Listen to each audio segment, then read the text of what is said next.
And it's 7:30, it is. and I got everybody's attention. That's pretty good. Okay, I'd like to call the October 21st, 2013 meeting of the Salem Township Planning Commission to order. And I guess we want to begin with roll call for attendance. Bart Kahn, Absent. Drew Lewandowski, Here. Casey Kelly, here. Doug Shepherd, Here. TJ McLaughlin, here. Pam Merlo, here. Sandy Petrowski, here. All right, we have a quorum. The next item is the approval of agenda. And we have the standard 13 items where we would look after approval of agenda is public comment, correspondence, public hearings, new business items.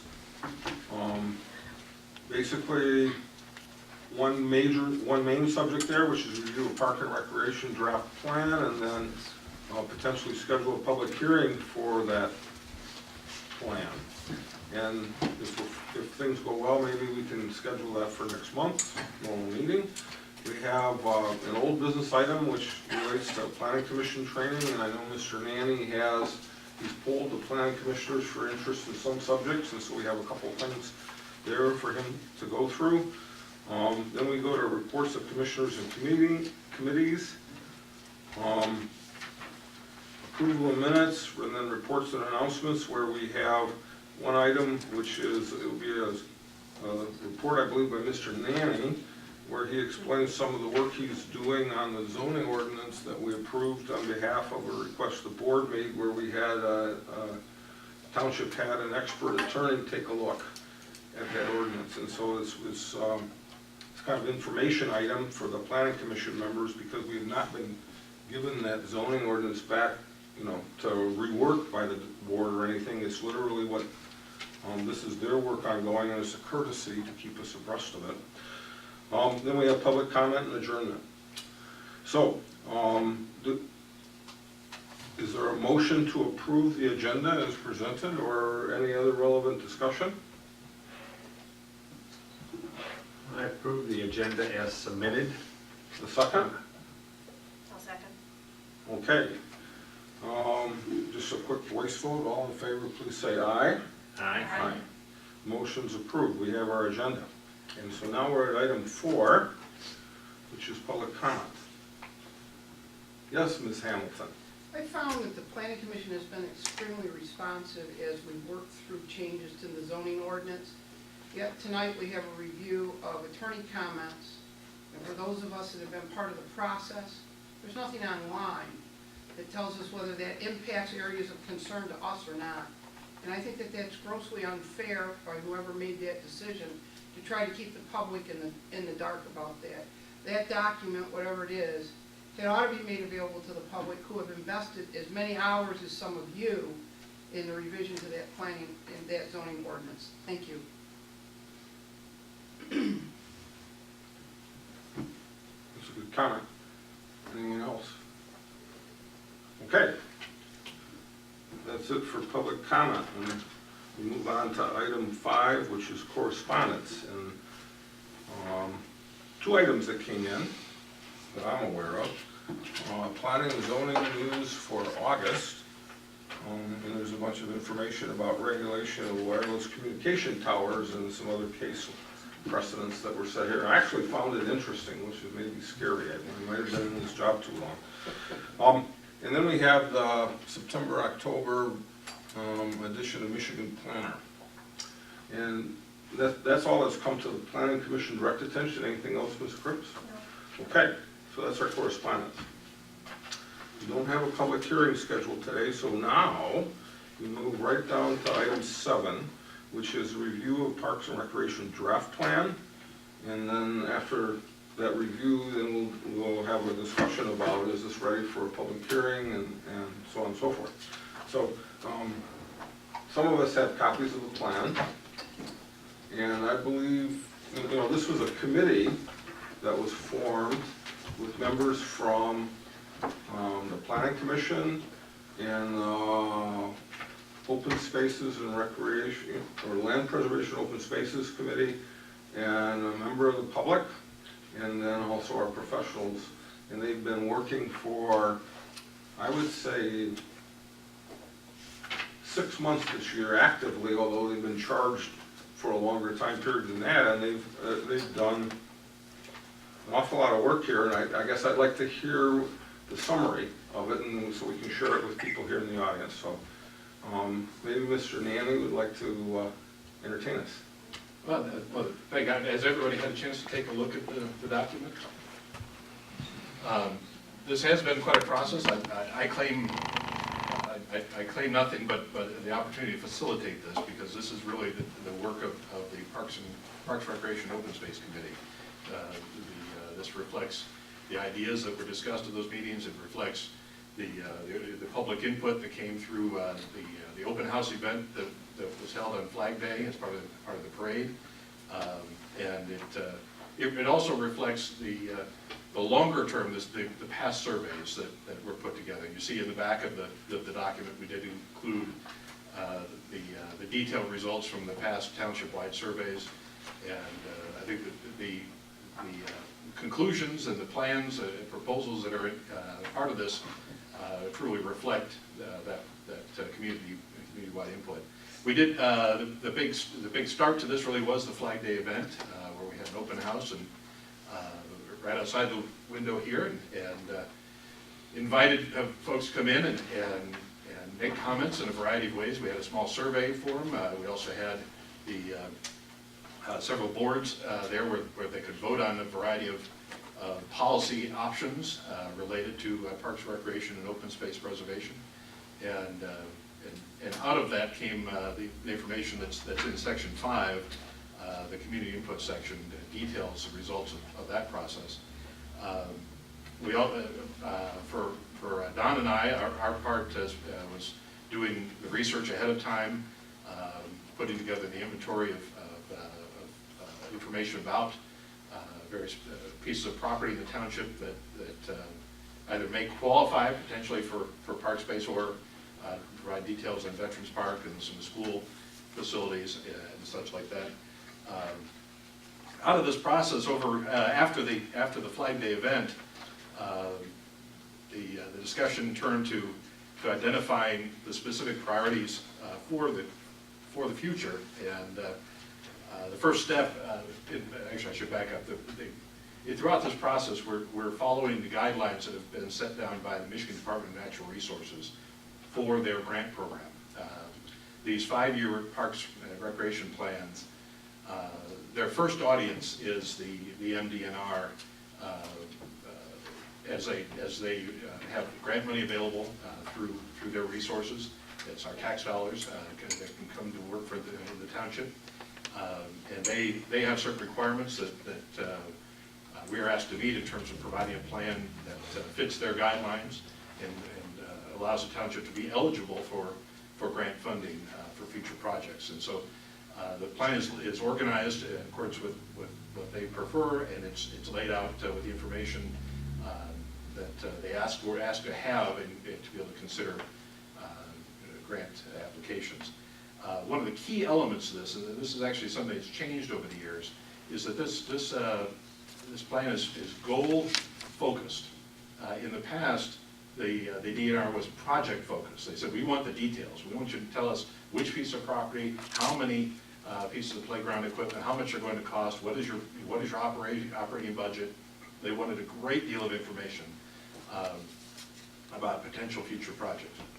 And there was a recognition that was, first of all, creating a very large cost burden for local governments, but also didn't necessarily fit for some communities like Salem Township that are really looking. This is our first plan. We're looking to the future. We're establishing a program here.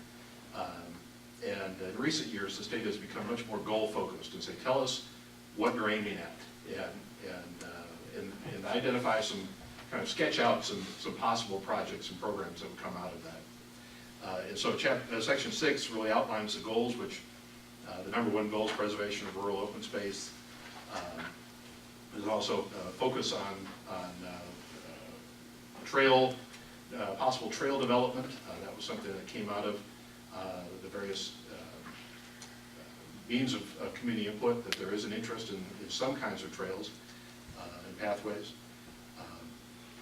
and the potential for park development.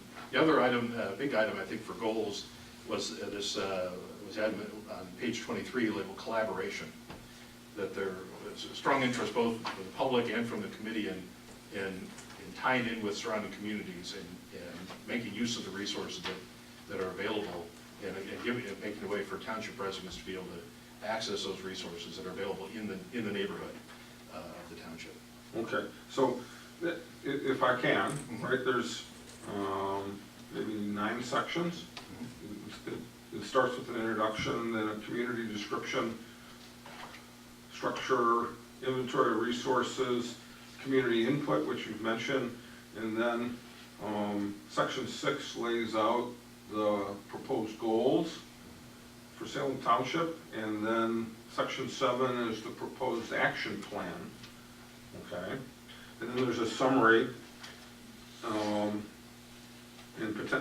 if we get through this, then there'll be a record of its adoption as well. And so it's a very good book. There are copies available where? For reference in the township office, correct? I have a copy. Or maybe I'm ahead of myself, and there will be, if we schedule for a public hearing. Maybe you could tell me. Well, we're hoping that we can schedule a public hearing in November, and this body will make a recommendation to the Board of Trustees. The Board of Trustees will formally adopt the plan. Prior to that, the plan has to be available 30 days over a time period, so which, once the public hearing is set, I will put an ad in the paper that the book will be online. I've already sent the connection onto our web page person, and there will be a copy also at the library, plus a copy here in the office for anyone to come in and peruse. Okay. Yes, Ms. Petrosky. Do we have the ability still to make corrections in here? That's a great question. Yes, absolutely. Okay. And what I would suggest would be, if you're comfortable with putting this up for a public hearing, that we address those corrections as part of addressing any public comments that come with that hearing. We'll just take care of it in any action you take and recommend it to the board. It can include any changes that you suggest, including if there is a typo or other correction. That kind of thing, so you want that wait until, we'll wait for Might as well the public wrap it up hearing into and one. deal with it then, okay. Right, so what we're doing tonight is we're not trying to make a planning commission determination as to is this the proposal to recommend to the board, but rather we're looking at the material that's here and trying to assess that it's complete enough that we can schedule a public hearing and have it be a productive public hearing. If that was next month, then certainly all the members of the planning commission can look at this in detail, and as you know, in conjunction with the public hearing, we can answer any questions we come up with ourselves.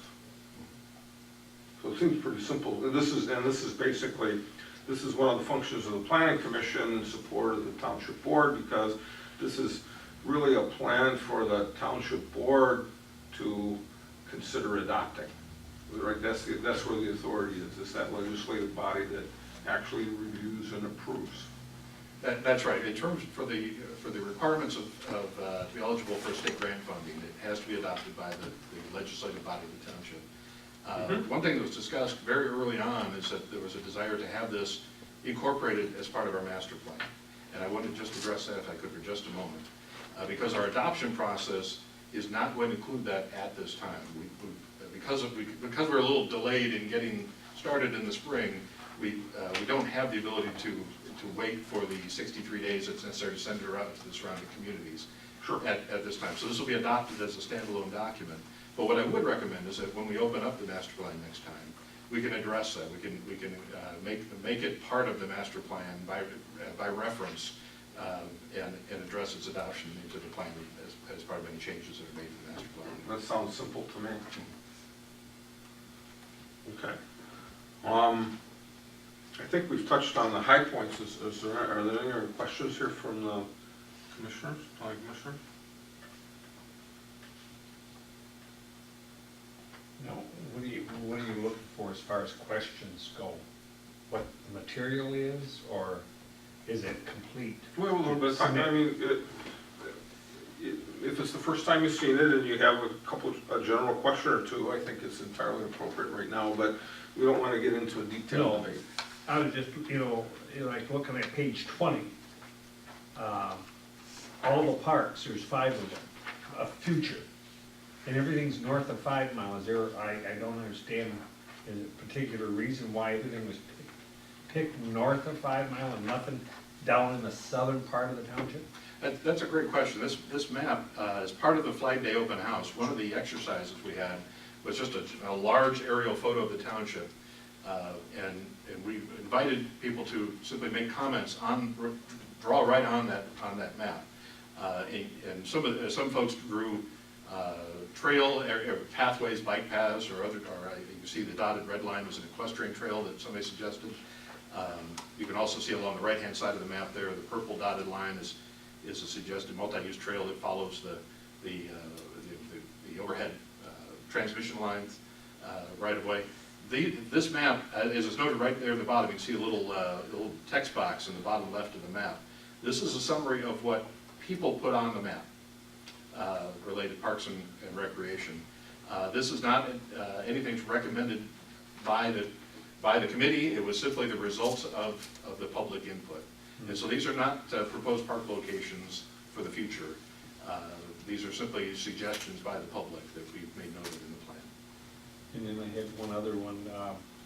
In here, it states a lot about public swimming pools.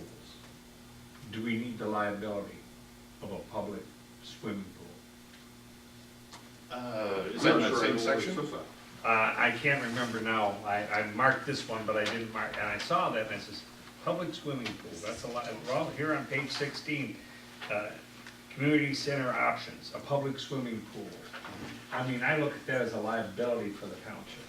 And that's true. And in fact, the committee looked at it that way as well. This is part of the, again, the results from the public. And what you're looking at here on the bottom of page 16 was the results of one of the boards.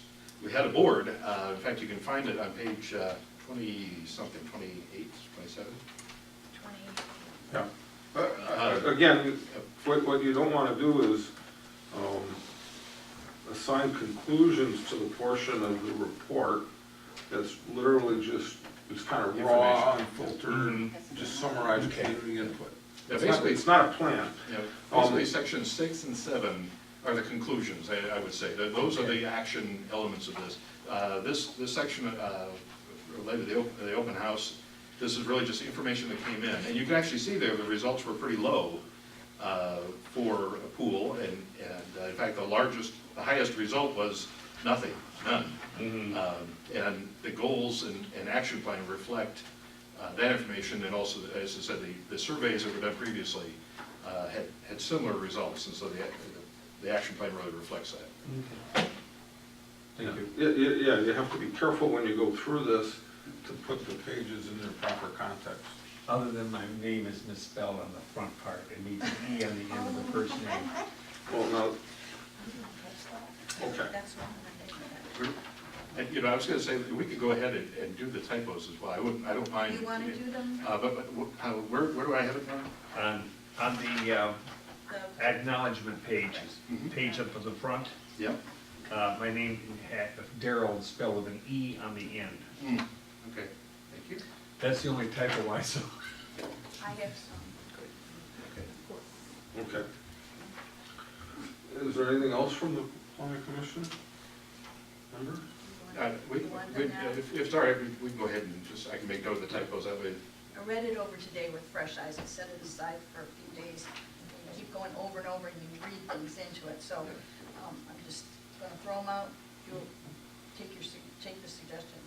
You've got on page 2, Plymouth Community Schools. If you go into a school board meeting and refer to it as Plymouth Community Schools, not Plymouth Canton Community Schools, I'm not sure you'll come out unscathed. So I think we should add Canton in there. Where am I at here? Where's this at? It's in the map. Oh, yeah, that's a map out of the master plan. Should be Plymouth Camp. Right, Yeah, we want that to stay I think we want that to stay Plymouth Canton. Ah,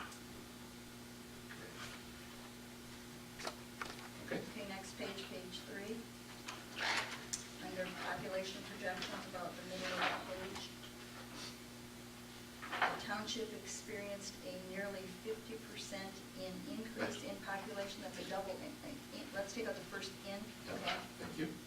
Okay, page 7. Revenue for current expenditures. I think we're missing from between come and several sources. Thank you. It's come from several sources.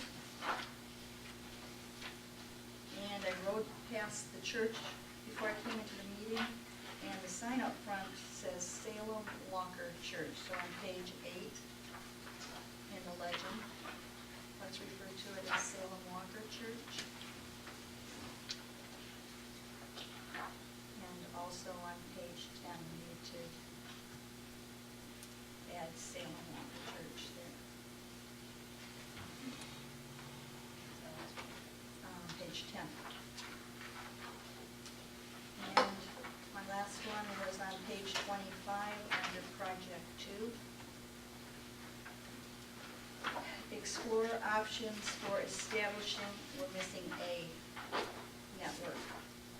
So we need to insert the word a. I'm sorry, where was that again? It's project 2, right next to the picture.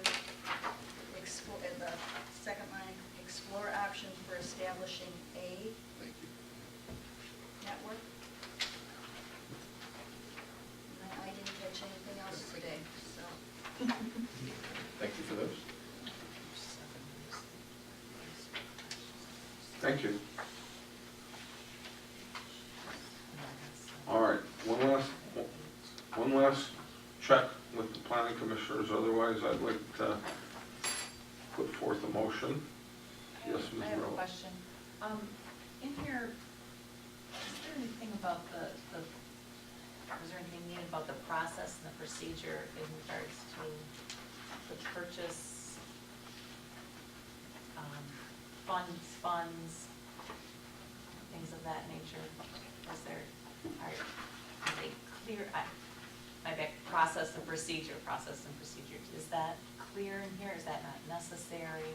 How we go about purchasing, approval, community approval and input, Well, things of that nature. if you look at the administrative structure, 3, yeah. which is section 3, you'll see, the first statement right near the top is that the township board retains full authority over this process. The Parks and Recreation Open Space Committee is an advisory body, and there, of course, Land Preservation Board is also an advisory body in that sense. The township has budgeted some money for some activities related to Parks and Recreation. Any land purchase would have to be dealt with as part of the township's budgeting process, and it would be a board decision. So it would be an agenda item on the board, township board agenda, and they would take it up as part of that public meeting process. If they wish to have other beyond that community input or hold a hearing or anything, they can certainly choose to do that. But it would be the board's discretion on how they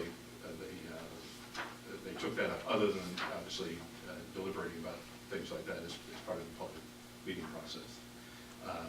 For the purposes of this plan, we don't get into that level of detail. This is, Okay. so this is a goal-oriented plan.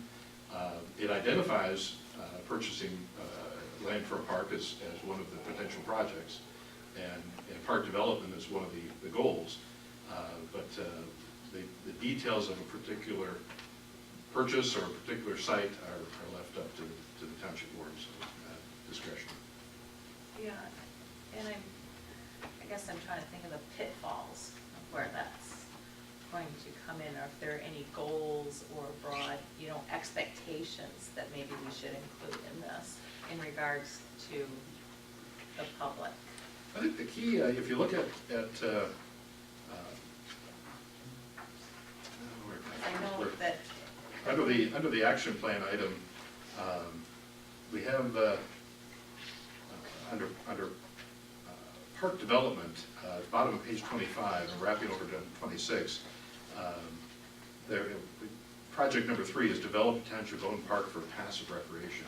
Now, this is something that the Parks and Recreation and Open Space Committee spent a lot of time on identifying specifically what they would like to see, and especially what came out of the public input process is what residents would like to see as part of park development. There were some things that were identified they didn't want to see. That was things like athletic fields, more active or sports-oriented recreation.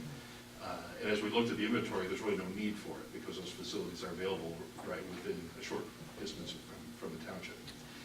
And so you'll see here the bullet points that wrap between the two pages really kind of identify the characteristics of a potential park in the township and what passive recreation means to the community. So I think those are the guiding elements I think that are intended to guide board decisions both on where they purchase land and also then what amenities might be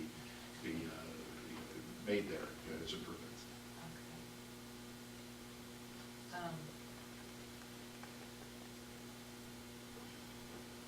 I guess in the process in regards to maybe adjusting or as times change, people's thinking changes and whatnot. And I don't have anything in particular. I'm just trying to poke holes in this, for a future broad scale, 10,000 foot level, all that kind of stuff. So in regards to adopting, this would just be like, the math included in with the master plan, and we would just continue to follow that process. Right, we would. And here, in terms of the board, we can't, through adoption of this plan, encumber future boards. We can't say, thou shalt never build a soccer field in Salem Township.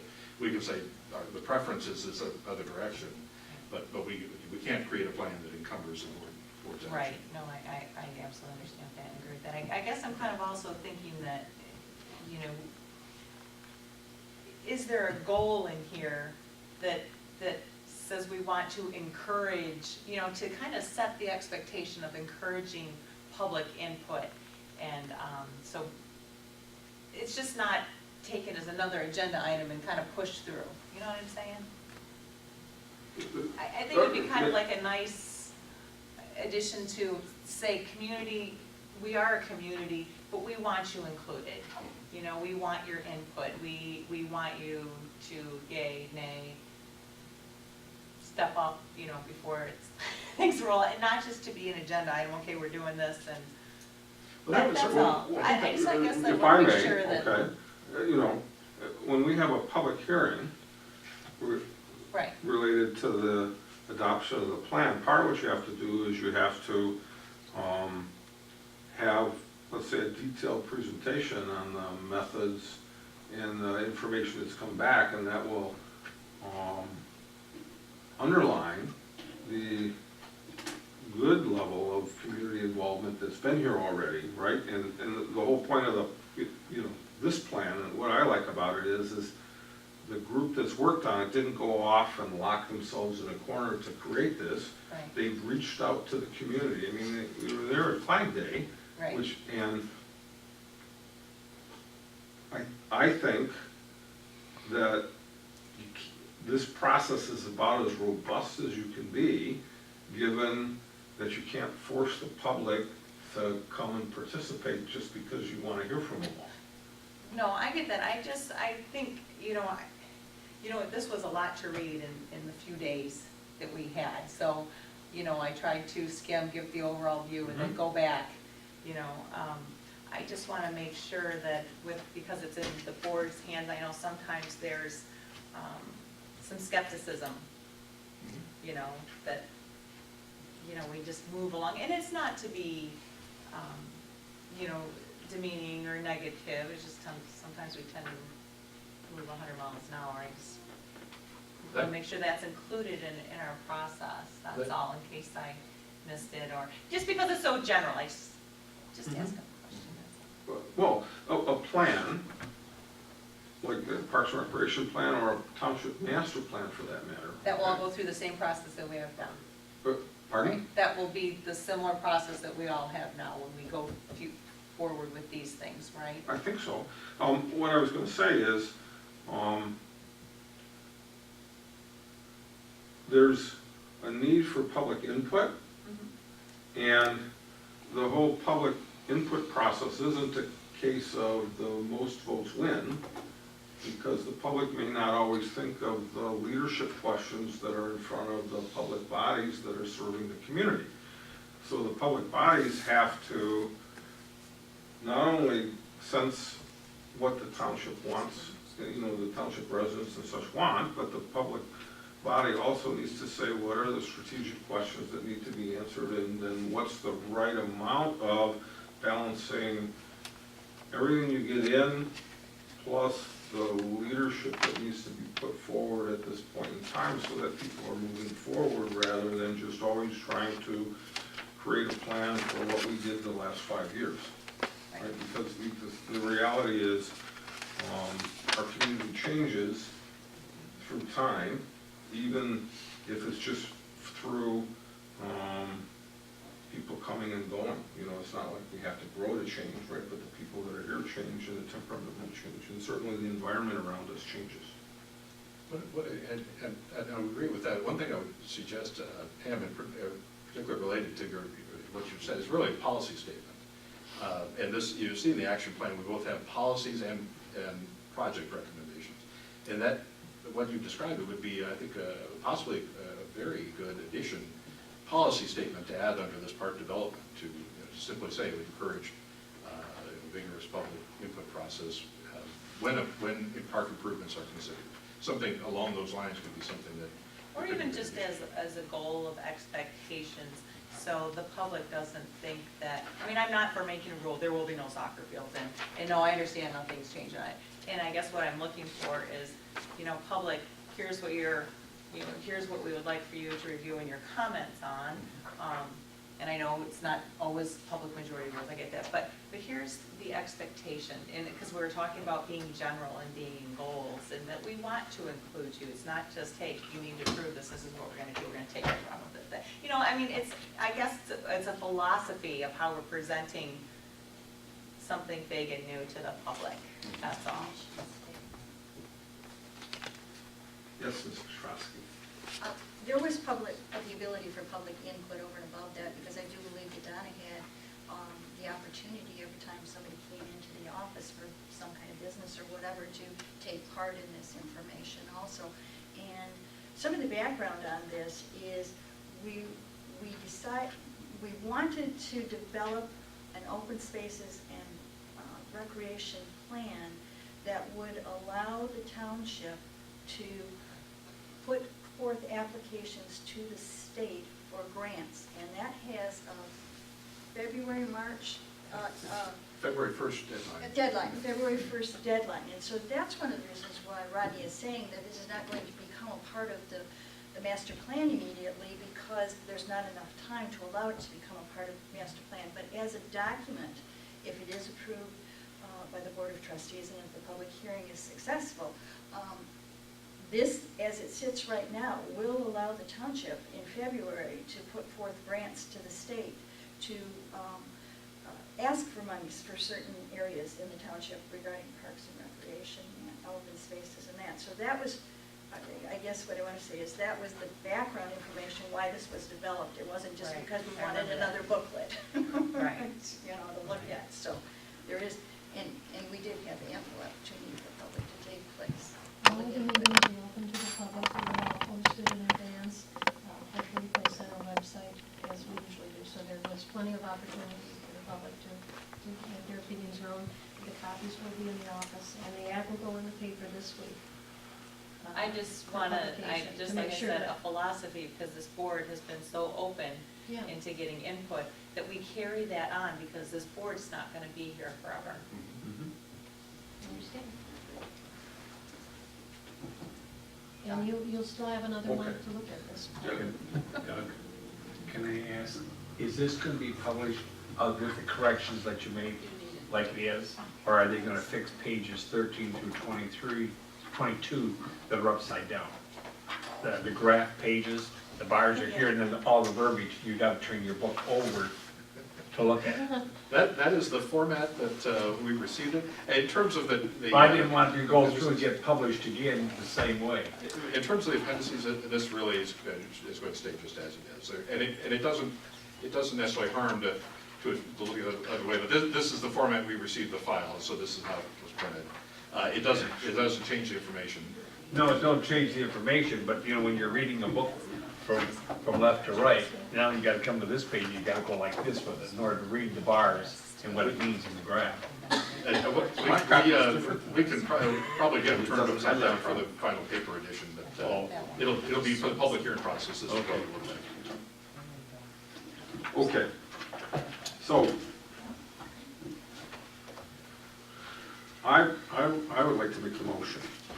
I think we've talked about this, and we've got a good start in coming to an understanding what's in here. We've got a lot of time between now and the end of a public hearing to digest what's here. So I'd like to move that we schedule a public hearing for the Parks, Recreation, and Open Space Plan to be held at the November 18th, 2013 meeting regular meeting of the Planning Commission. And that we handle the notices properly. And this is in support of the township board's needs. Is there a second? Second. Okay. Voice vote? Probably. I would suggest a roll call vote. Anytime you Roll say call public vote when hearing. we schedule a public hearing. Okay. So, will you handle that for us, please, Ms. Merlot?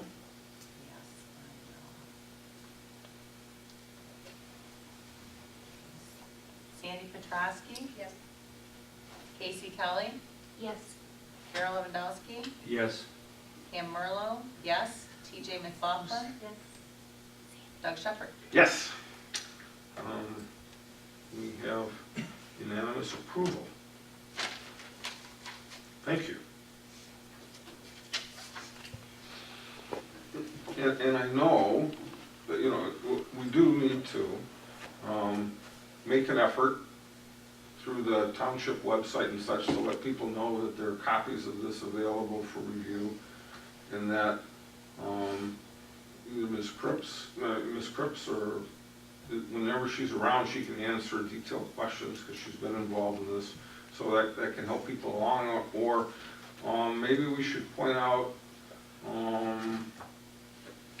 email contact if people have other questions. And maybe again, it's still Ms. Cripps, right? But we want to try and promote some dialogue back and forth with people, because the more we do that before the public hearing, the easier the public hearing will be usually.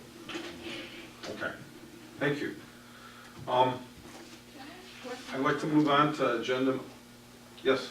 Can I ask, Darryl, Ms. Krebs said something about something had to be 30 days out on the website before the hearing or before it went to the board? I think Ms. Cripps said that before the board takes action, it has to have been published 30 days. Okay.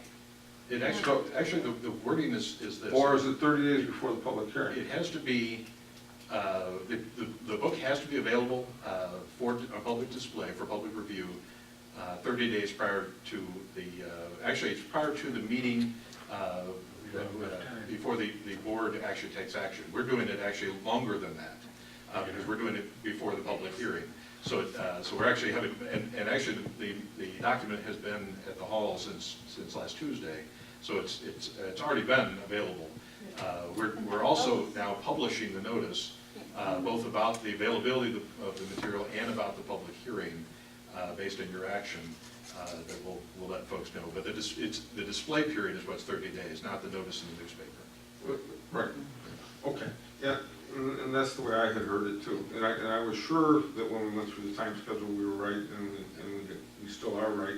And so if we just recap the schedule, if we have a public hearing on the 18th of November, then this could possibly go to the board for action in their December meeting? Yeah, the second Tuesday in December. Yeah. So if the notice goes out, it will be in the paper probably next Thursday, a week from Thursday. It'll be more than ample time. Yeah, so I'm sure It just has to be we on display 30 on the days right before schedule. it's adopted. So we have a generous time frame that we can work with. were. And I have to point out that we've been watching this schedule through the year, and we're still on schedule, and it's been an orderly process, which has been very pleasant for me to observe and participate in. All right, now we'll move forward to item 8, which is planning commission training. And I'll just start by saying, up here, all of us have expressed an interest in gaining some information and guidance in how to better affect our jobs as members of the planning commission. And Mr. Nanny and Mr. Pennington have given that some thought, and they know many of the, let's say, areas that are more technical in nature that would be helpful for the planning commissioners to be exposed to before we actually have to do them the first time. And we had a little email poll to see what there was an interest in. And that information's gone back to Donna and Mr. Nanny, and now they're gonna surprise us with the subject. And hopefully we'll get a half hour or so's coverage of an important topic. What, so, There may not be enough of the colored one for everybody, but there'll be enough of the pine that's inside. and what do we have for tonight? What we have for tonight, everybody should have received a copy of these little slides. We're going to have a few slides reused as a part of our discussion on site plan review. You should also have gotten a copy of what's in the proposed ordinance, the chart for the information that as part of the site plan. Darrell has that. And we've got some other exercises here to show you.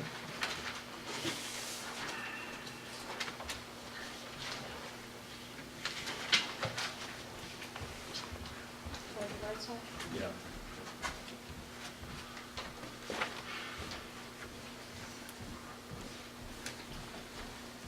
So we'll get to the big items that Donna's going to hand out in a few minutes. What I'd like to do is just do a little overview both of what we're related to our new ordinance, but really this is information that applies even to our current ordinance. And so this, just going to hit up a few highlights here. The plans that you're going to see up on the screen and the plan that we hand out, none of them are related to Salem County directly. Just some examples. This is what we often see from the developer. When he comes in, he or she comes in and appears before us, we see pretty pictures. And almost every one of them has tons of green on it. See how beautifully green that project is.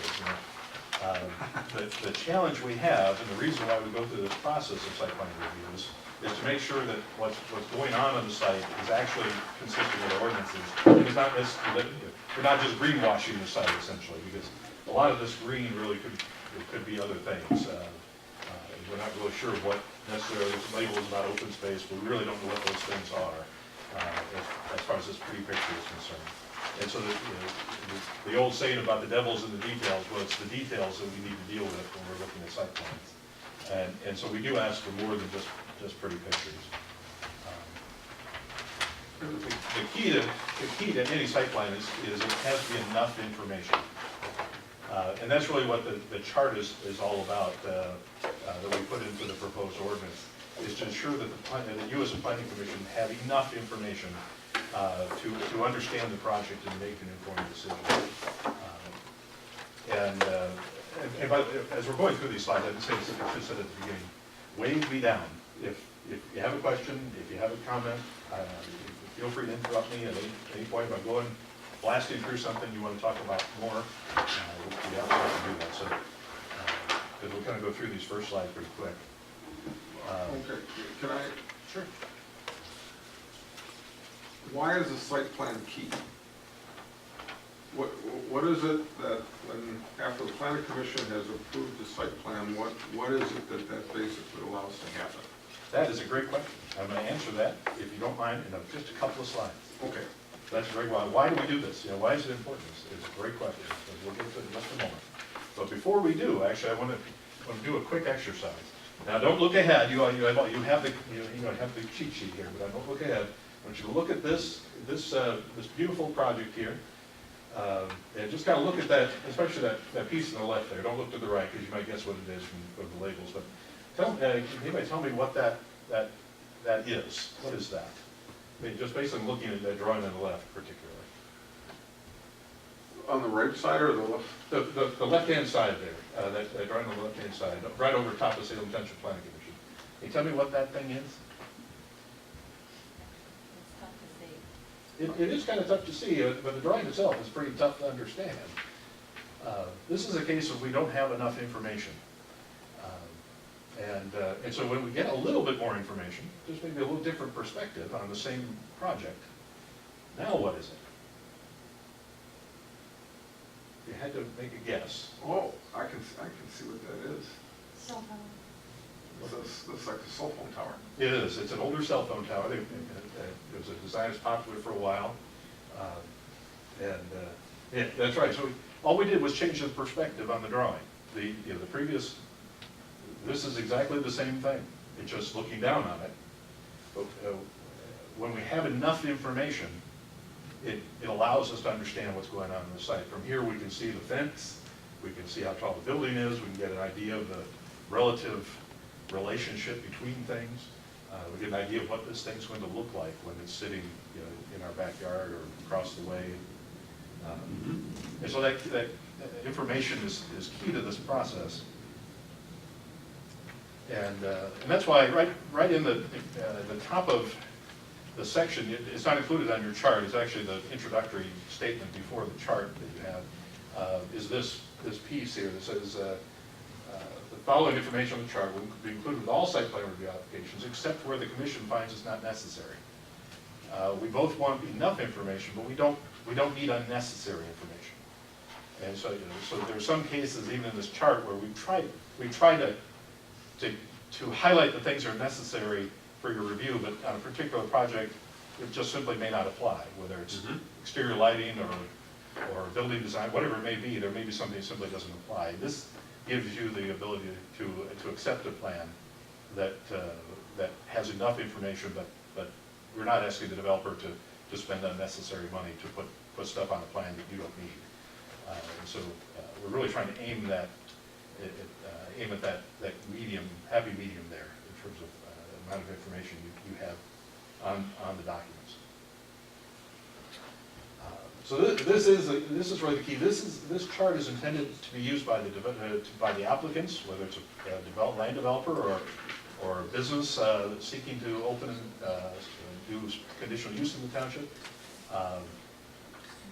It's also, the same chart is intended to be used by the zoning administrator, by planning consultants, and ultimately by you as a planning commission in looking at whether the plan is complete or not. And we set it up in a checklist format. You can see from the chart there, we have 4 different types of site plans that will be in the proposed ordinance. Right now we have 2. Right now we have the 2 on the right-hand side, preliminary site plan and final site plan. The proposed ordinance adds what's called a minor site plan, which is the left-hand column, which is the least information intensive for small projects. And then we also have what's referred to as a special district area plan. That's the starting point for a planned unit development project or one of the other special districts, urban service district plan, where they show you a concept plan for their development. Each of the dots in the column represents items of information that are required. And you sort of see, you get a good idea just from this piece of it, that the amount of information that's required depends on the type of plan. That minor site plan is coming to you for, say, a building right here in the hamlet where it's, there may be building an addition on it, that something triggers site plan review. You're going to have less information for that project than you would for a new subdivision like that first slide we looked at on a piece of greenfield property. And in the same way, between preliminary and final site plan, there's information that we don't ask for in the preliminary plan process. We'll see in a minute kind of the difference between a preliminary and a final site plan a little bit. We ask for all the details, basically. You see all the dots are covered there on the final site plan. That's when the rubber truly hits the road, and everything needs to be right on the plans that come before you for approval.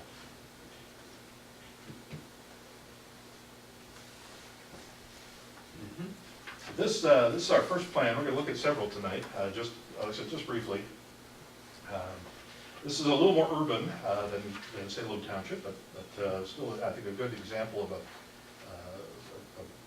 possible plan. In fact, I think there have been some that look something like this that have come to the township in the past. I know the lettering is a little fuzzy at the scale, but there are several things that I want to point out with this. I don't know if you can see over here, we have sidewalk. They don't label the sidewalk. There's a sidewalk here. They do label the street. You can see the parking spaces. They have some measurements here on parking spaces, how wide things are, so you can kind of get an idea of scale there. You can see there's some labels here. This says setback area to be landscaped. So the same labels across the top there. And there's a label over here, upper left, that says 35 feet or less spacing for required trees. No other details. There's also, it says fence 4 to 8 feet high, impervious to site. That's the label there that's on that left-hand side. What do you think of that plan in terms of completeness? Is that a plan that gives you what you need to make a decision?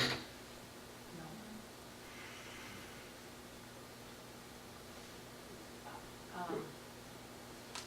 It's kind of general, it might be 4 feet high, it might be 8 feet high. And you know what the site looks like, and what the impact is, high trees or, sticks with a couple of buds or the evergreens, things like that. Yeah, a number of details are missing. Yeah. Elevation. You need elevation for this? Elevation of the building, yeah, we have a box, you can kind of see a box.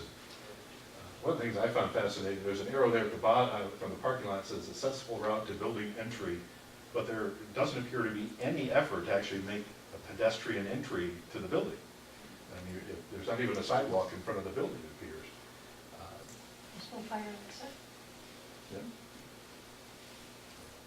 It's interesting. So this plan, this might fly with a few conditions as a preliminary site plan. We're kind of a bare step above a concept drawing, but we have enough detail that you get an idea of what's going on the site, how things are laid out.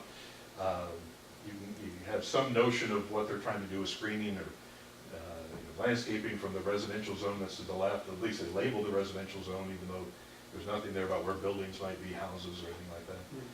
Is there enough, I can't tell for certain, there doesn't seem to be enough information to understand the square footage proposed for the building. Yeah, there are some missing pieces of information. We have, in the upper right-hand corner there's a table, it's partly obscure, but it says table of uses, and there's retail, office, and there's a number of floors. There are no numbers on this right now, it's just simply they were cut off for some reason on this particular drawing. But they did put some information as to what they intended, it's just in that table format up in the corner. You're absolutely right, this is a rough plan. This is probably one that would get tabled, but I would say, come back and give us a little more. But for example, we don't require all the landscaping details of preliminary site plan. We want an idea of what you're doing. Show us that you can put some landscaping in. But we don't necessarily say, label every single tree, how tall it is, where it's going to be exactly. That's more typically a final site plan item. And so this gives us, it's basically heading along the lines of a preliminary site plan, with the goal of getting the details worked out on the final. Another thing I want to mention here is related to orienting yourself, and we're going to talk about this a little more in one of our little exercises in a minute. You can see up on the right-hand side, there's both a scale, it says 1 inch equals 50 feet, and then right below that is a north arrow. And I encourage you to, whenever you're looking at a site plan, hunt down that north arrow, hunt down that scale, because that will give you an indication of where you are in space. Where is this project exactly? We also love to have a location map on there, but the north arrow and the scale will help you to orient yourself related to that site. In our first slide, we had that beautiful color green subdivision. That subdivision, depending on the scale, those could have been, quarter-acre lots. They could have been 5-acre lots. We really don't know how big those lots are until we have a scale associated with them. So the scale of the plans can make a big difference in terms of understanding what's going on in that piece of property. Okay. When the planning commission in Salem Township approves a preliminary site plan, does that lock in the size of the building It does typically. and its location on the parcel, right? So all the things that are affected by the size of the building or potential, the setbacks and such all need to be delineated so we know that they're appropriate with regard to the regulation, right? And then also so that they can be considered in the context of what's in the neighborhood, I suppose. And then, does that also like lock in, well, when you're locking in the size of the building, then you're saying this site is appropriate for this level of intensity of development, so there are always questions and concerns related to adequacy of parking, and then you talked about pedestrian traffic flow and such, and so what you're trying to ensure, and I'm just kind of pulling this out of here, is that what they're proposing to do will fit and work and be appropriate and safe perhaps, right? Because a preliminary site plan is a contract of sorts with the developer. And what it does, and the ordinance does talk about this, the effect of preliminary site plan approval is to approve the general location of these things, of buildings, and site improvements. It does not lock them in absolutely. It locks them in, you might say, it locks in the general concept. And it gives the applicant the information they need to be able to, they can go in detail, pay for in detail the engineering, get all the outside permits, and then come back to you with the final plan. But there can be some adjustment between preliminary and final. Let's say with this particular building, we have the loading zone is basically next to the homes. And now, is there a better place for it? I'm not sure. This with the corner lot, that may be the best place for it. But there certainly ought to be it ought to be better screened. It ought to be set up so it's not as visible and not as noisy for the homes that may be next door. And so the adjustment between preliminary and final might be to make that tweak, adding a wall, maybe they have to shrink the building slightly to get some kind of screening in on that side. So it can be adjusted, and in fact, the site plan review section of the proposed ordinance, well, the current ordinance too, has language about amendments, and what is a minor amendment versus a major change, minor change versus a major change. Okay, maybe you can answer another question for me that'll put it in perspective for me. And that is, when you build a home, which is the kind of development most of us are familiar with, right? It's not that expensive to do the plans, so you end up doing almost a final plan all in the same shot, right? But I suspect when you're doing, let's say, commercial development, that there's a large difference in cost between gathering the information that's necessary for a preliminary site plan and final detailed site plans. And about what might that be? I mean, we went through this deal with the church, right? Well, it can cost thousands of dollars to put together a site plan. It absolutely can cost thousands of dollars to put together a fully engineered final site plan. That you've taken care of all those issues related to drainage and water, utility access, whatever those might be. But even a preliminary site plan can be quite expensive. And that's the reason why we try to keep the amount of information as low as possible, while still being adequate for that preliminary site plan level, so that the applicants that come before you don't have to invest more than they need to in that first plan, because that gives them greater flexibility if you identify changes.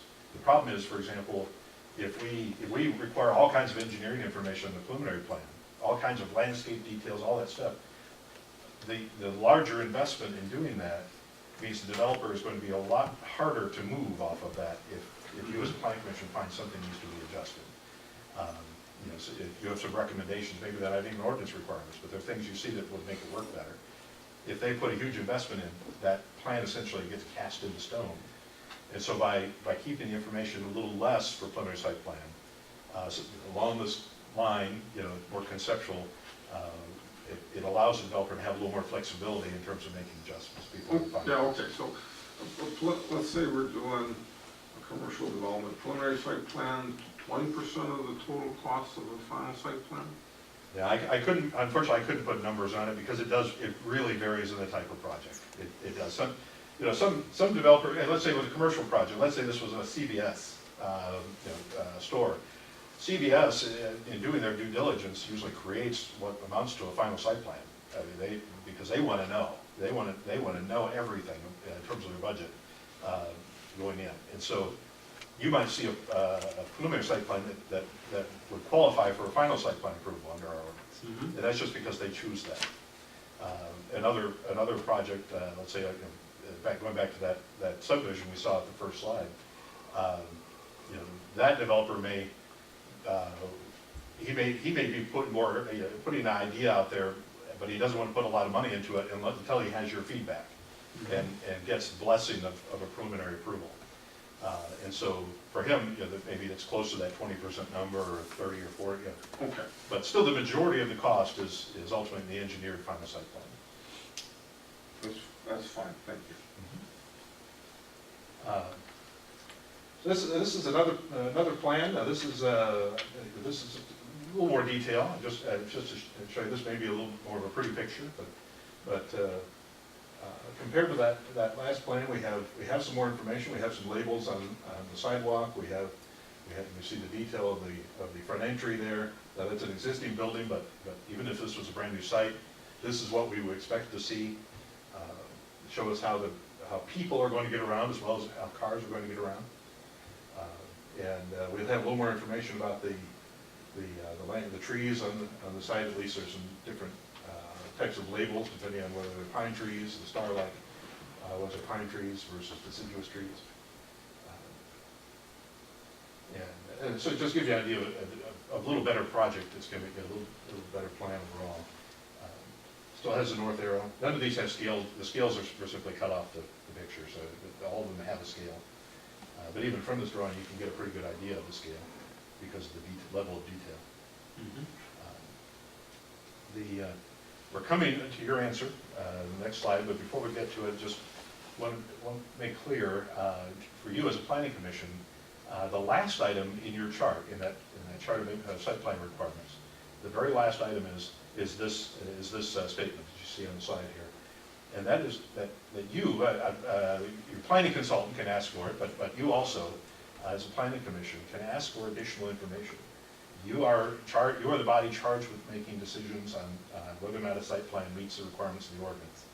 And if in reviewing the plan, you're confused, if you don't understand something, if something is not clear, it is absolutely essential to ask the questions and get the information that you need.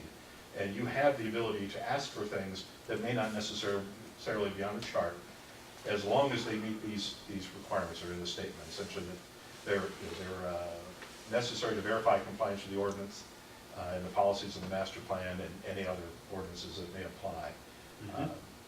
So if there's a unique project that has a unique piece of information, one that came to mind in another community was a factory making fireworks.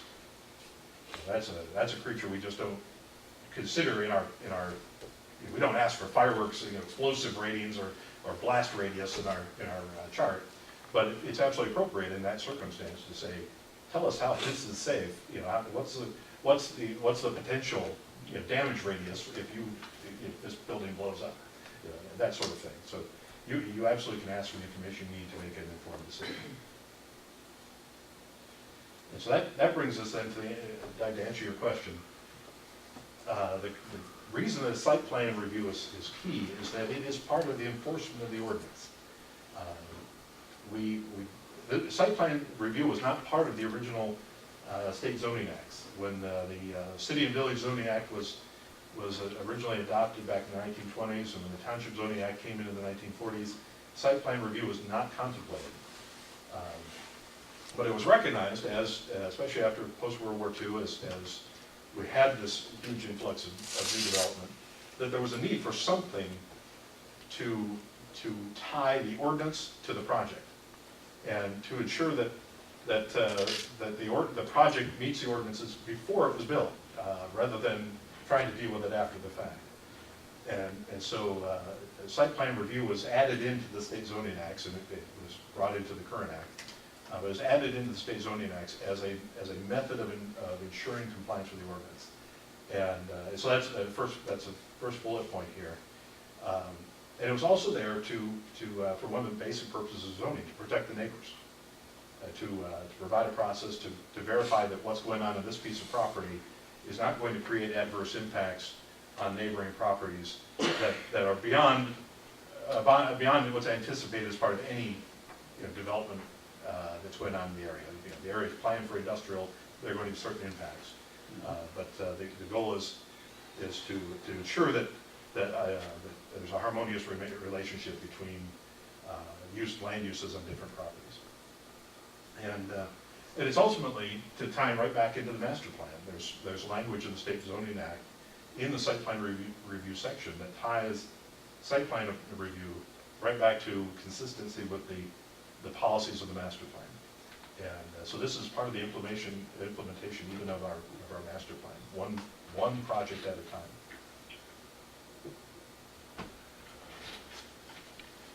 So I just want to take a couple of minutes to take us through an example here of a site. This is our site that we're proposing to develop. Mostly vacant. You see a house there on the right-hand half. And you can kind of see some office development around it, and this is going to be a commercial project. And this is our plan. This is an older plan. This was it was sort of dialed up to deal with black and white here. So it's older plan, but you still get a little idea of what we have going on the site. You can see the house, of course, is gone. You can see some of the labeling of residential around it, around the outside edges. Some labeling of what's going on. You have a two-story office building in the middle there, with 20,000 square feet, and then one-story office buildings on either side, about 5,000 square feet each.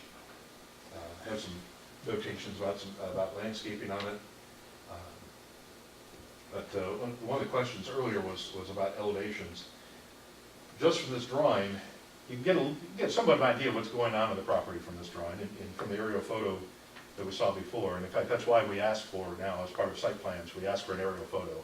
They're so easy to get now, they're all online, it's easy to add one in, so we asked for that information. But we also asked for the elevations. And it's really in this, I think, that we get a good idea, just like we saw earlier with that cell tower, we get a much better idea of what this site really is going to look like when we have the elevation drawings. We always ask for information about what they're building, what's the exterior materials going to be made of, what color are they. We don't regulate color. We don't actually regulate materials necessarily, but what we're looking for is that, in addition to what the site layout is, we want to know that what they propose, what they show you for the building elevations is what actually gets built on the site. So the brick building you see here doesn't turn into a vinyl sided building on the site. So that's why we ask for that information.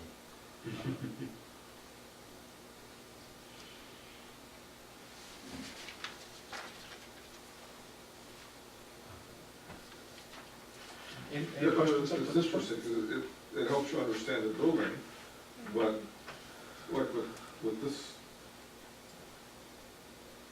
the overview in particular, part of what I would be concerned about would be, what's the view that the adjacent residential would actually see?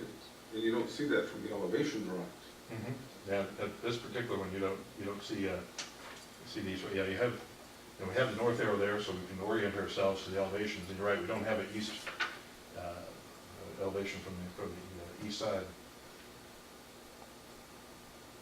And that's something they But, ask for. but so that'd be the kind of thing where you'd ask a question Yep. or ask for some specification, because in the end, you have rules on buffering, but when people worry about the aesthetics, unless you see a picture, it's hard to imagine what the view from off-site would be. Other questions before we slip into the other exercises that we handed out? Doesn't a more involved, even prelim site plan as opposed to final site plan give them a better idea of actually the cost involved from both a commercial, because you said, for instance, CBS is prelim is like their final. What about like a homeowner, if they give a very, very basic prelim site plan, is there a possibility if they don't have all of the expectations of a final site plan in the plan that they would run out of money, for instance? Or, I mean, I'm just saying from a planning commission's point of view, how far do you go? Yeah. Kind of. Well, for a homeowner doesn't need to come for site plan. Right, review, but that's- But let's say a small project. Right. Yeah, I think that's one of the reasons for this table that we created. I think this is why this is one of the very important sections of the ordinance, is because we say right out in there, this is what we want from you. Right. And so they can then do their budgeting. They can look at both the preliminary stage and the final stage of the project and say, what are we going to need to provide? And what is it going to cost us? And so it reduces the amount of surprises, hopefully, in terms of the particular project. But with any project, it is up to the applicant to deal with their budget. They need to know what the costs are going to be and decide whether or not it works. They're going to get the return on investment or not. So you would not look more favorably on a more involved prelim site plan than a basic prelim site plan is what is the impression I'm getting. You're saying that fit the criteria, but if it was more involved. Yeah, and that would be if the applicant chose to do that. And some do, we have some cases where maybe there are wetlands on the site. So as part of their due diligence, they've already done a lot of research related to topography and grading. And so that material's already on the plans. That's perfectly okay. And you as a planning commission can make comments related to that and give direction if there's direction to be given. But the key is it's not required. And the language about what you approve when you approve a preliminary site plan talks about general things. And so even if they, for example, even if they put landscaping on there, and you approve the preliminary site plan, I think what we would do if they did put those details on, we would suggest adding a condition saying that these things are not approved at this stage, but will be reviewed at the final stage, to make it clear that whether you show it or not, those are final site plan items, and they will be approved at that final site plan stage.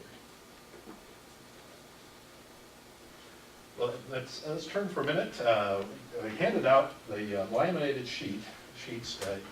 I don't know if we have enough for everybody. Each one is different, first of all, but I'll tell you, they all have similar information for our purposes at work. Now, these are not site plans, but these are, but they use information the same. It's the same type of information as we see on a site plan. These are U.S. Geological Society topographic maps, and so like with any good map, they have a scale at the bottom. It's you can see it's either 1 to 24,000. So 1 inch equals 24,000 inches, or 1 foot equals 24,000 feet. We're looking at a very large area. You can see on there, and also on our display here, you can see the red lines, the grid there. Each one of those red boxes, is a township section, 1 square mile. And so on each of your maps, we're looking at really parts of several townships in terms of look at the scale of the map. We all got different maps. We do, yeah, but it doesn't make a difference for what we're doing tonight. So I just wanted to show you a few things to take a look at.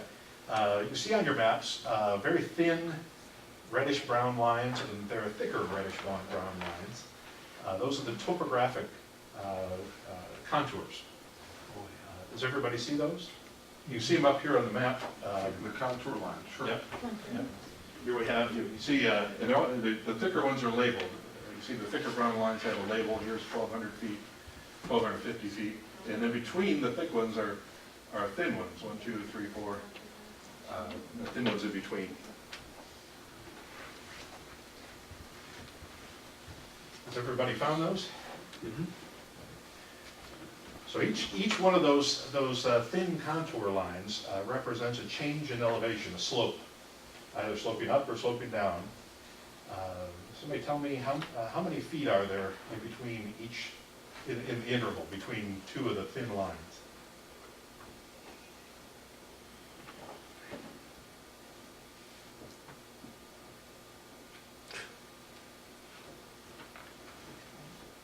I missed the question. How many, for the thin lines, in between two thin lines, what is the interval, the change in elevation? 10 feet, yep. Each thin line represents a 10-foot change in elevation, either going uphill or going downhill. Each thick line is 50 feet. And so the changes that you see there these are pretty tall spaces. The one we have here on the screen called 9 Mile Hill, you can see gets up to, you can see the thick line there right near the summit is 1,300 feet. And you can see down near the bottom of the hill is 1,200 feet or so. So a significant hill. It's not a small hill in between the two. That's along I-75 by West Branch. Yeah, I believe so. I know it's north of here.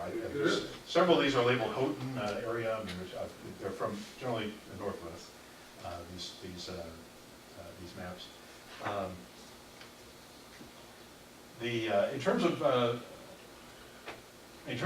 of this map we have on the screen here, like I said, one of you has the 9 Mile Hill. I don't know who does, but you can see the contour lines. How do you tell whether it's a hill or a hole on our screen here?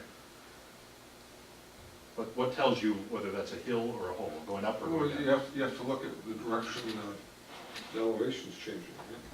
Yeah? That's exactly right. You're looking, you just have to follow the numbers basically, and it basically takes, you know, that interval, at least the interval, one interval of the large topo lines here to understand that you're going up. It's that the mathematicians would call it the delta of the hill here, the change in the hill. And you see here, we assume that this line at the top of the hill is actually the summit, but this is higher than 1,300 feet. So we assume that's 1,310. It could be a little divot in the middle, but it's not likely. So some things you have to interpret as you're looking at the map and interpret those lines to figure out what's going on. So if you can follow those, then you know the general direction that the water flows. That's right, yes, you tell the direction. Also, how the lines are closer together means that it's a steeper slope. When the lines are further apart, you have a gentle slope. And so that the frequency of those lines can tell you whether or not you have a very steep area. You can just kind of see some steep areas on that slope. On what would be the north side of the hill there, the south side of the hill is less steep. And you may have something similar on your maps. What are some of the other things that you see on your maps?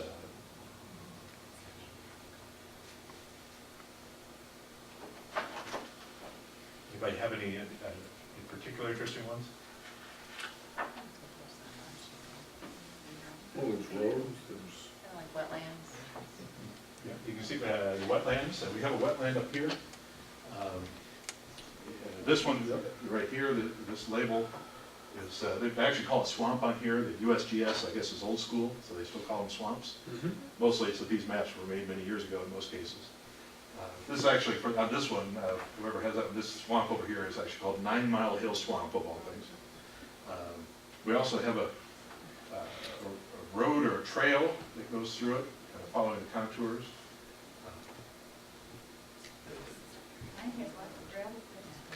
Yeah, and a number of you see some of the labels that you see. Now, in terms of a site plan, the labels may be different. You may not see typically with a site plan, you're at a much closer scale. You're looking only at a small piece of what you're seeing now. but you're going to have similar kinds of labels on things. And so, for example, the gravel pit has a symbol and a label next to it. You want to be looking for symbols, looking at the key, the legend of the map, legend of the plan. Will tell you a lot about what's happening there. And so definitely looking at the details of the plan can be essential to understanding what's proposed, what are they trying to accomplish. So I've got another one of these kind of off-the-wall questions, and that is when a person does a site plan for their own parcel, do they go to a database of this information and pick it up and just patch it in, or do they go and resurvey their parcel? Well, that's a great question, actually. This information is available. The federal government provides these topo maps for free. Actually, you can download a PDF version of it for free from the USGS.gov site. You can see your own property if you want, in the area around it, at that 10-foot contour. There are some data, in the past there's been some data from the county available at 2-foot contours, which is a little better, a little more detailed. So each thin line represents a 2-foot change in elevation. But typically you have to do your own survey. This is just to start. What this does, this map, a developer will go to this map. They absolutely want to see this because this will tell them where the wetlands potentially are. It's going to tell them, it may tell them something about the history of the site, if there's been some kind of something going on in the past there. One of the things you can download, and in fact, this map right here in the front of the recreation plan is the 1906 USGS survey of Salem Township and the surrounding area. So you can go on this and see what the township looked like in 1906. It even has where houses are. If you look at the detail here, you see little black dots where some of the buildings were. So it's part of the due diligence for a developer to go and find this information. But they absolutely would have to do their own survey ultimately to get down to the detail level that's required for a site plan. Well then let's take a look at a site plan. You have this white sheet here. This is for you to keep. This is a project that's being developed in another community in Washtenaw County. And this is it's just one sheet out of the final site plan submittal.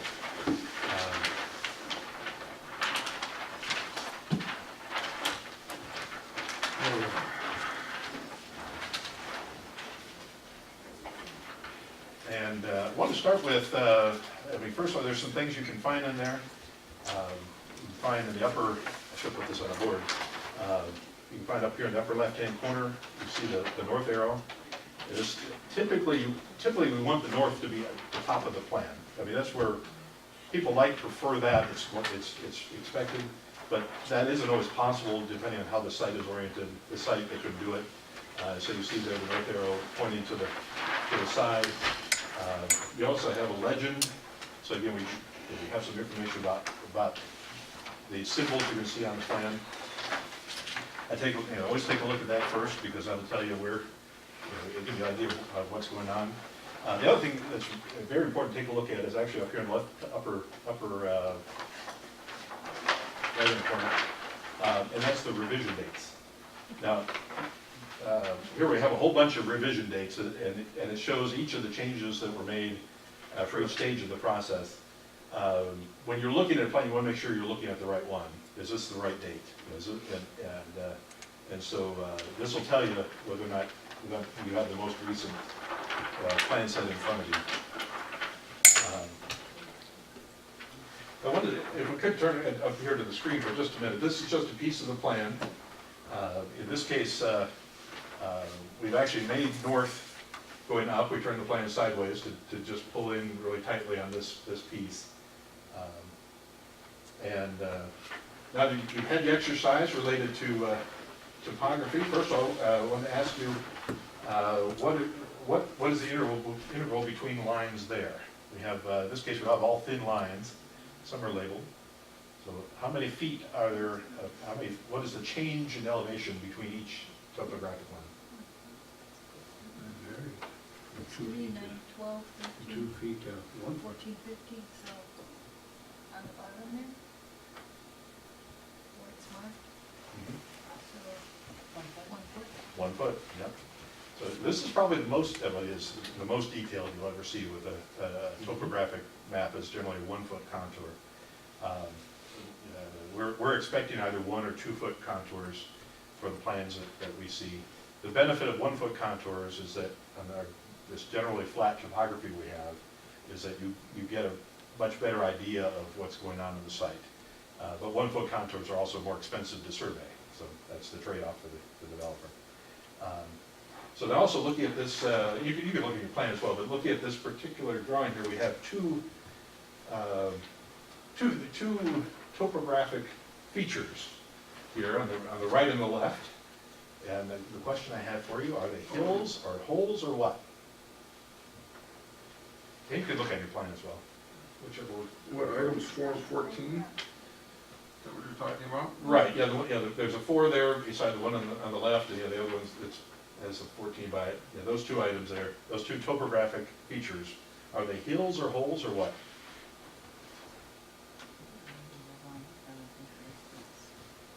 Big holes. No, I think that's a hole. One's Oh. hole, One's the hole on the right, on the left. one's a hole. Okay, we have this, somebody said this one is a hole? That's a hole. Okay, And the one on the right is a hill. okay, we're here. Any other thoughts? We have, that's, we have one opinion that this is a hole over here and a hill over here.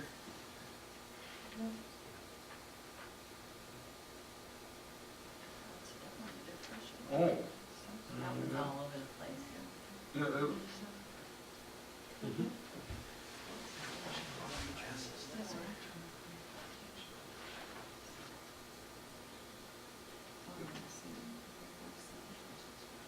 nowhere, and it's like a drain,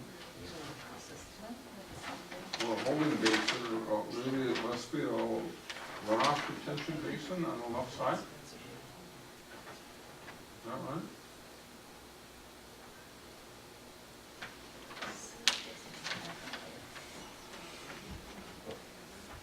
What do you say? What's your decision? That's a hole.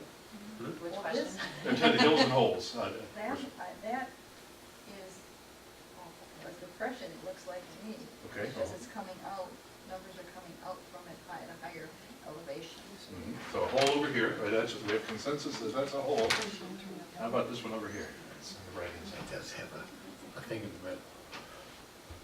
9:35, It's got a dip in the middle. 9:47, 9:46. Hmm. Yeah. So that's to be a Yeah. pond. It's a dip, or maybe, because is it runoff, or? Yeah, we have, here's 934, 935, these are connecting in at the bottom basically of this, and I just gave away what I did. Because up here we have 947 at the top. So it goes from about 935 to 947, about 12 feet. This one, this is a whole, a hill over here, this is a new hill that they're creating. Is it a berm kind of thing? Yep, yep. And then over here, this is, as Doug mentioned, this is a retention basin, and a pretty deep one. This is creating quite a hole there. And you can actually see on your plans, you see a number of ditches between the lots. You kind of see the topographic lines, like right here, this one between the lots, where they're creating drainage swales that all lead into that.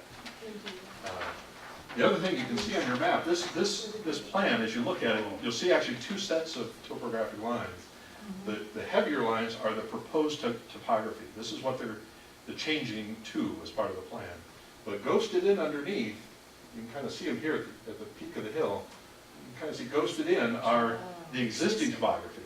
And so you can see there's some labels here, 933, 934, that are ghosted in. That's what it looks like right now. It's a farm field right now at about 935 feet above sea level. And by the way, the topography is always above sea level, so it's 935 feet above sea level. And they're proposing to put a berm there on the right, about a 12-foot high berm, and dig a hole. It's about 20 feet? Yeah, about 23 feet, a deep hole from top to bottom. Well, it would seem as though if you had a lot of experience with these, you could quickly understand what they're up to. But I think it's a little bit slower process for me, and it took me a while just to figure out where the hill was and where the hole was.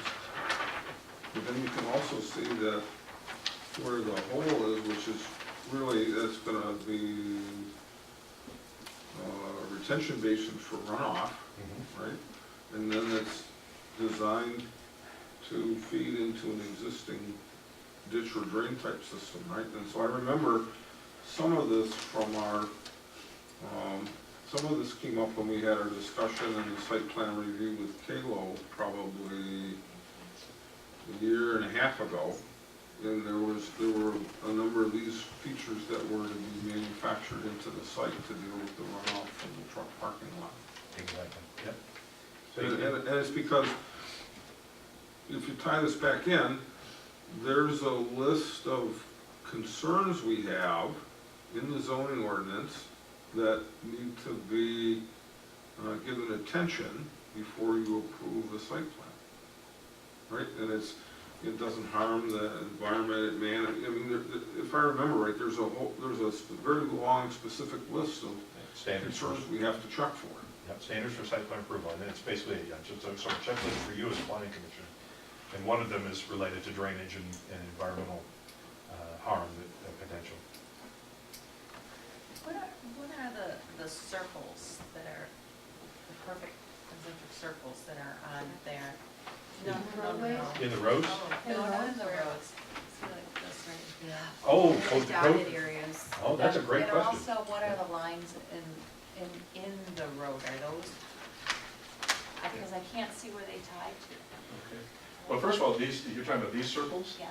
There's one for each lot, as you can see.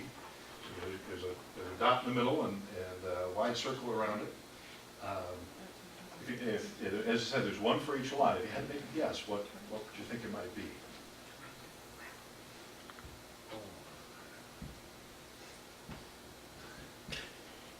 The circles are the lots? No, there's one of these for each lot on the plan. Every lot has one. Can I say? Every lot also has How about a well? one rectangle here at the back of some shape. A well? A well, that's exactly right. What this is identifying the location of the well that's going to serve that home on that lot. And this big circle is the wellhead protection area. It's an area where there are limited things that can be done there. Okay. And one of them is you can't put the septic field there. So you'll see the septic fields are always outside of that space. So the rectangles are septic fields. You have both a primary field and a reserve field shown there. So each rectangle has two parts. And what about the lines in the road? These V's, Yeah. those are part of the topography.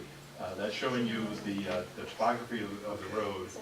The reason that it looks like a V is it's showing you that the slope of the road, which way the road is sloping. The V is because each road is crowned. It's higher in the middle than it is at the sides to allow water to drain off. And so you get this V-shaped topographic symbol. Lots of questions the first time you see every feature. They all look like they're also siding for garages. Yeah, maybe. Other questions about the plan?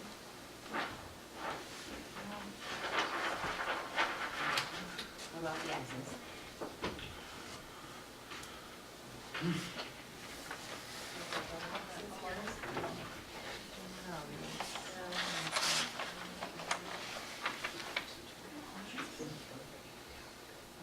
A silt fence. Double X. There's silt fence. Anytime you have any kind of construction, you have to So if it was such a selection, you would have Or it's seen that black for instance, that that plastic. that orange plastic. symbol that what we're calling a hole, that turns out to be, if we said permanent check dam, we would have immediately known what that was. You would, yeah. You would know that that's part of the retention. If I'm strong with glasses, I could have also seen that that said well right on the shore. Clip off the end. Well, we're making hard on it. These plans would have been a little bigger coming before you than I printed out here. And this is really just one sheet of a final site plan, but I thought it was a good one to work with because of the topography.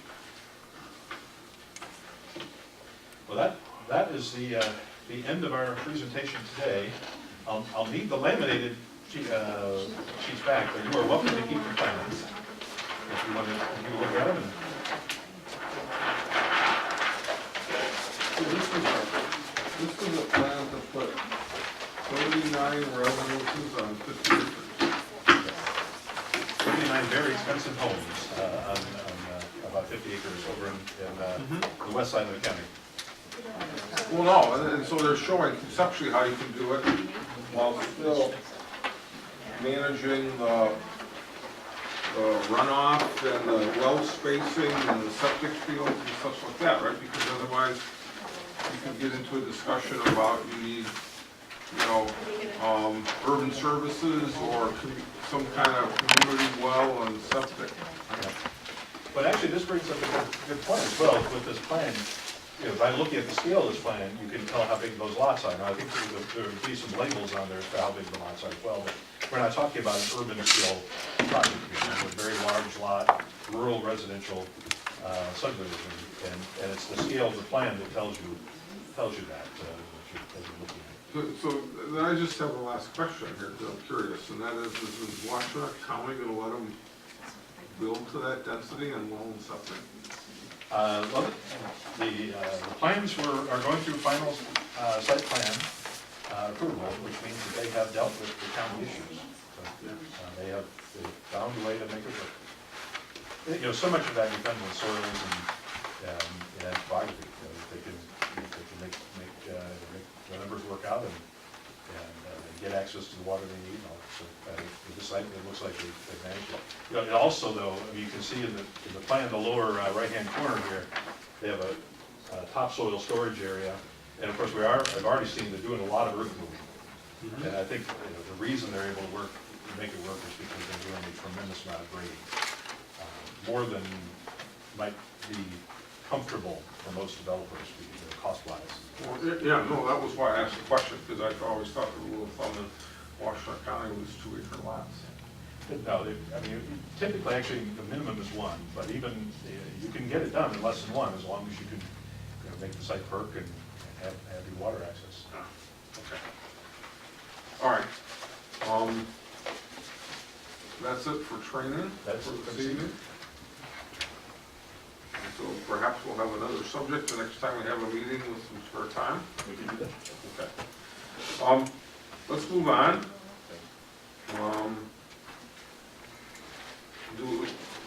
I don't believe we have any reports from commissioners or committees.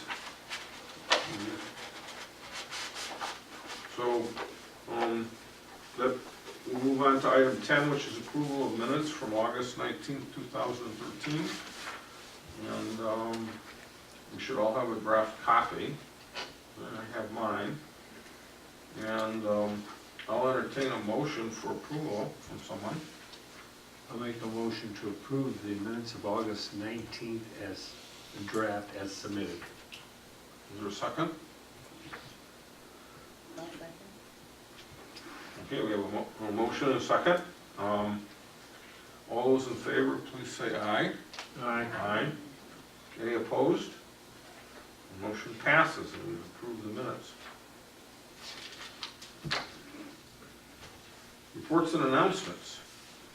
And we have one item planned there, on, let's say, the status of the draft zoning ordinance that we sent to the township board with our recommendation to approve. So would you update us, please, Mr. Nanny?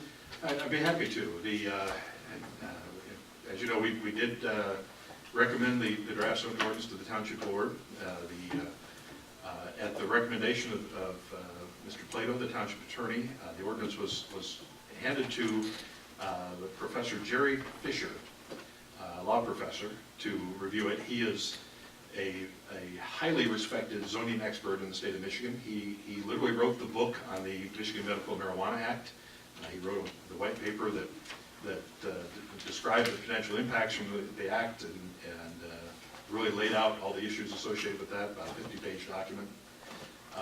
He is, as said, is a recognized expert in zoning, and Mr. Plato felt that he wanted to have Mr. Fisher review it. He did that. Unfortunately, that process took far longer than expected. Mr. Fisher had some unexpected delays related to other commitments, and so it just took longer to get through it. But we did have a meeting, was it a week ago? Before the parking lot. Yeah, just before the Parks and Recreation Committee meeting, right before the Township Board meeting, as well. So sat down with Mr. Fisher and Mr. Plato and myself, and the Township Supervisor also sat in it, and Donna sat in it as well, and went over Mr. Fisher's comments. He did provide a report basically laying out his comments. What I will say is that none of them affect the key elements of the ordinance. I think the section he went over in depth the most was definitions, and we have a number of tweaks to definitions, and I really would define everything he addressed as tweaks. But definitions, for example, he was focusing on adding in some of the lawyerly language that we strive very hard to take out.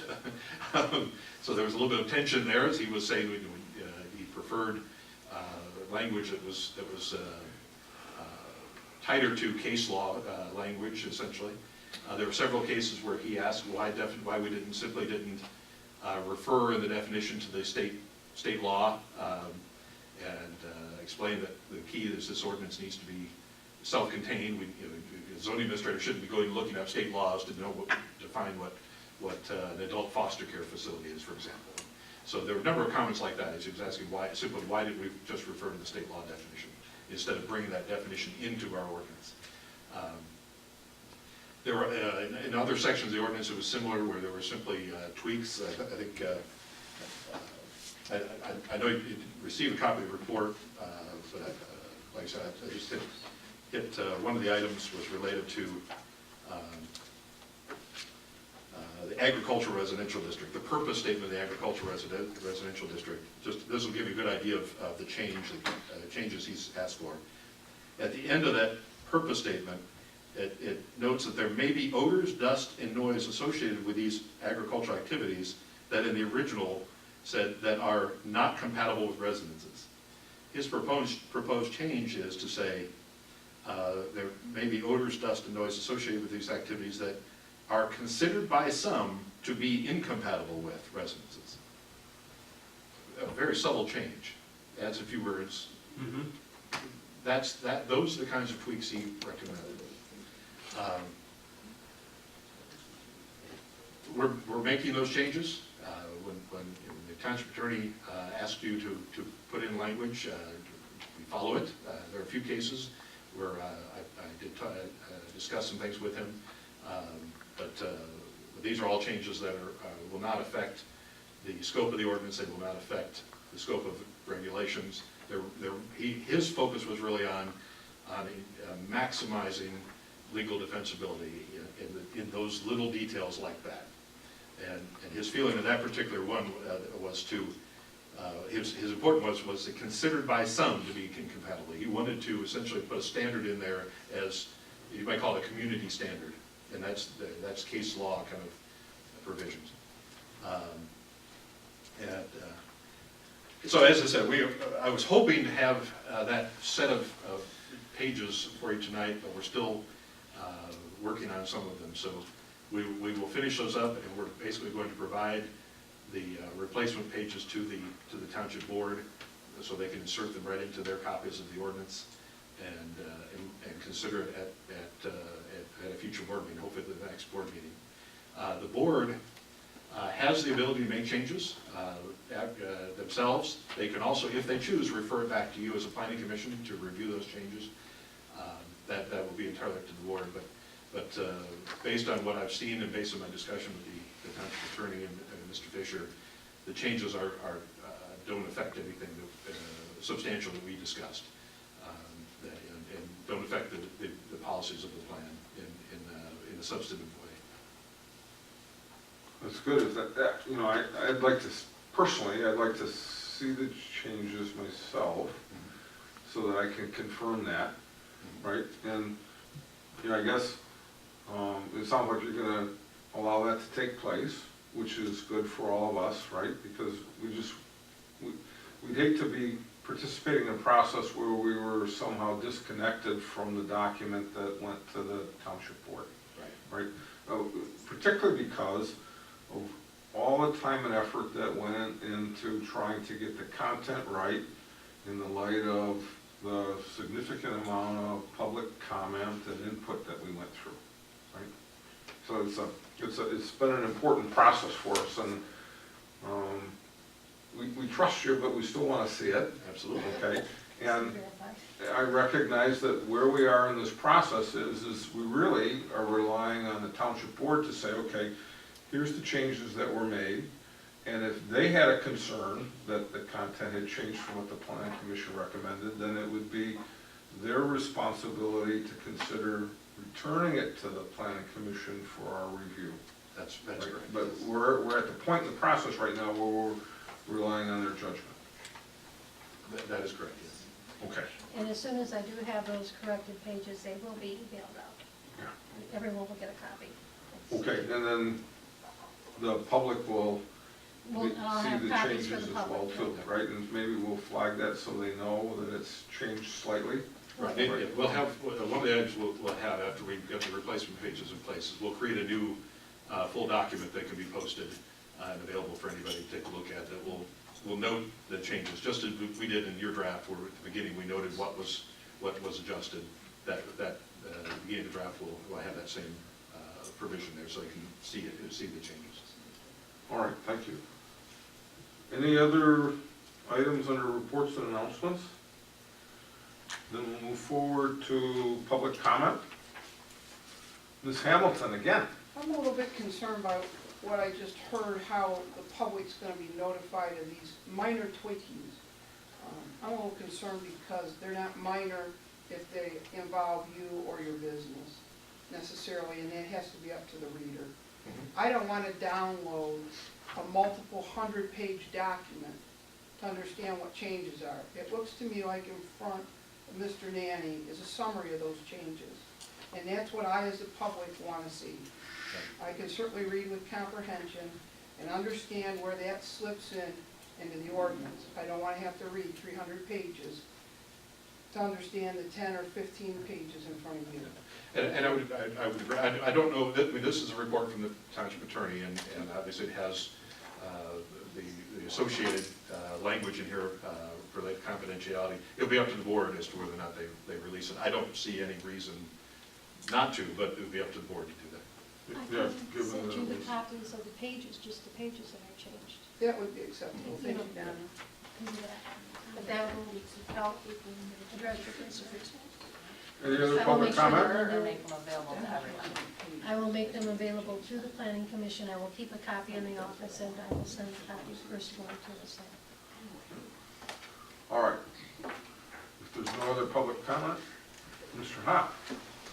I'd like to see those pages too, so why don't you just on the website, once you make the changes to the document, put another little document saying these pages were changed. Okay, Right on the I will see website. if that's possible. Okay, thank you. The person who's doing the web, if that's possible, we'll certainly do it. Okay, Okay? that's it for public comment. I would say that we are now adjourned at 9:19 p.m. Thank you.